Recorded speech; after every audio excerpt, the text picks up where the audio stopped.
Happy Friday, YouTube! Welcome back to another late episode of Driving Up Stocks. As always, your host, Chef Icon here. Thanks for joining us on our daily commute. Getting right into the portfolio update. No, not getting right into the portfolio update. First and foremost, if you have not already subscribed to this channel, take about a half a second, just reach down or down, wherever it is on your screen. Hit that subscribe button for me, pretty please, cream and sugar on top. Also, if you have not already hit the like button, which I understand if you haven't, you just started watching this thing and maybe you don't even know me. But on this channel, we don't hit the like button, we don't smash the like button, we don't tap the like button. No. We climb the turnbuckles and we drop that Macho Man Randy Savage flying elbow off the top rope onto that like button. Ooh, yeah, brother. Okay, so anyhow, if you've already done that, let's continue. Thank you very much. But you have every opportunity throughout the video to do both those things. So thanks. Getting right into our portfolio update, we ended Wednesday's trading at $234.57. So we were up about 4.5% from Friday's numbers. If I did my quick math right, I did it in my head very quickly. So you might have to watch my last video, wink, wink, if you haven't already, and fact check me on that one. But we were up. That was led very much so by Disney. Disney had a good earnings report. In my opinion, they cheated.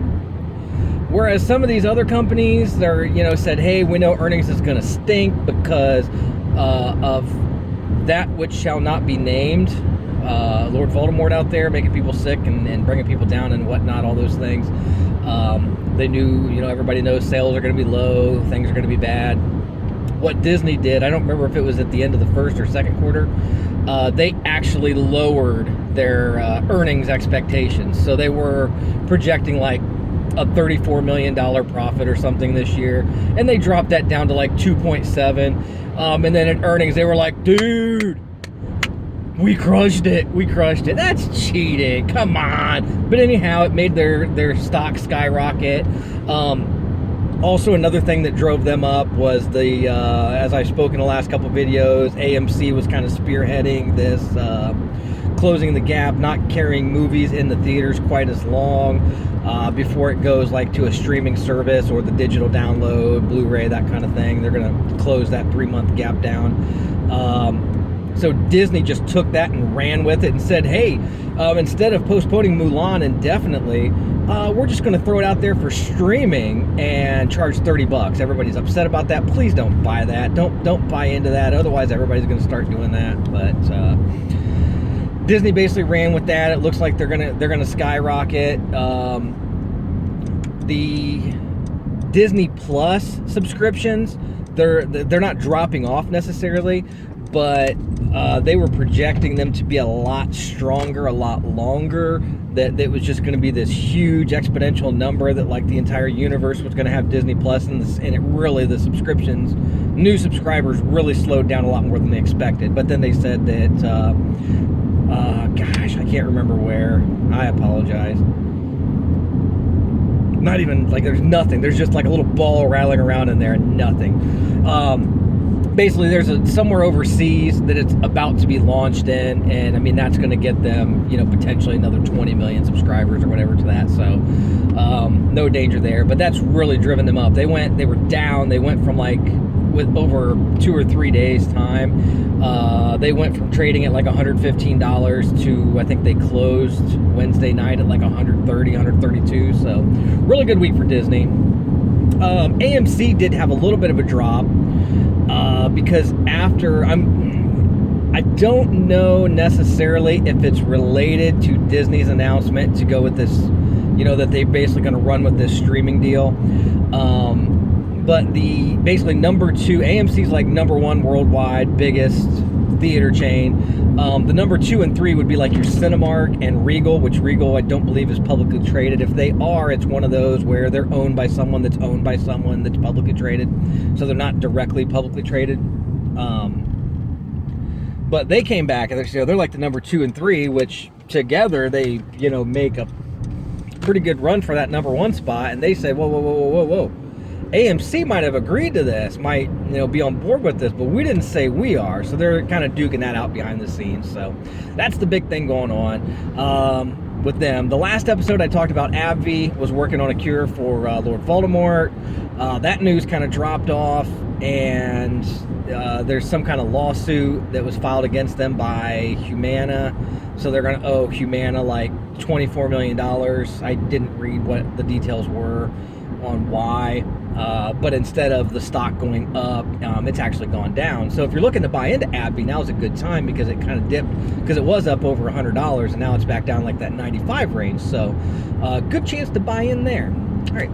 The only other stock news that I have to report right now is I did get paid 2 dividends this week. I thought I wasn't getting them until next week, but I got surprised. AT&T paid out. I got 7 cents from AT&T for my fractional share. I've got like a tenth or just over a tenth of a share of AT&T. And then I've got like a 0.05 share of Verizon. I got paid out 4 cents for Verizon. So those I've got set up on the dividend reinvestment plan. So those just went right back in. Trying to build up that fractional share.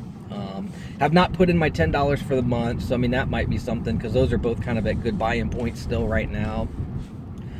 Maybe increase my position on those.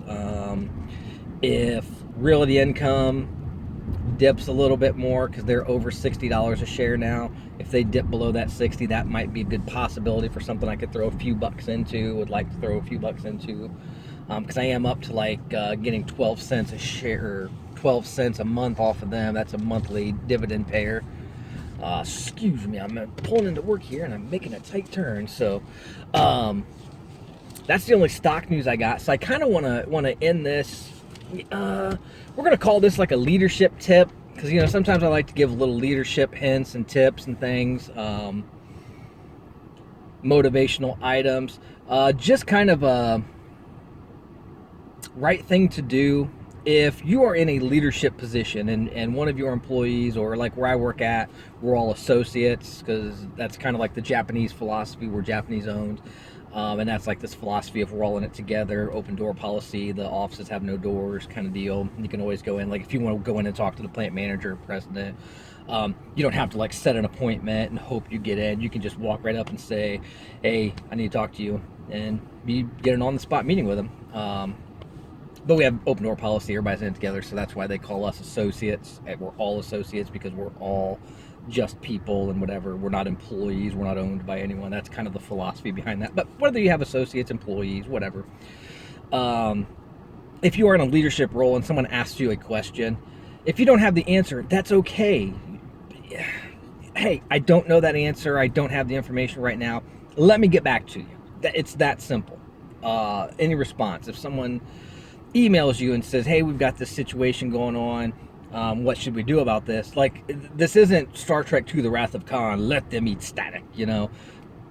Hey, give me a little bit, I'm busy, I'm tied up with this, give me a day to get back to you. Don't just like leave the person hanging until they're like so frustrated that they quit. That is rude, disrespectful, completely unprofessional. So do not do that, please, and thank you. Make sure you always respond. Make sure if you tell someone that you will get them an answer, that you do get them an answer. So that is your leadership tip of the day. Those are your stock updates for the day. That is the goings on out there in the market. Thank you for joining us while we drive up stocks. Again, if you have not elbow drop that like button, please do hit that subscribe, and we will see you Monday for our end of the week update and let you know how we're starting off, kicking off our trading week. So thanks everyone. Bye-bye.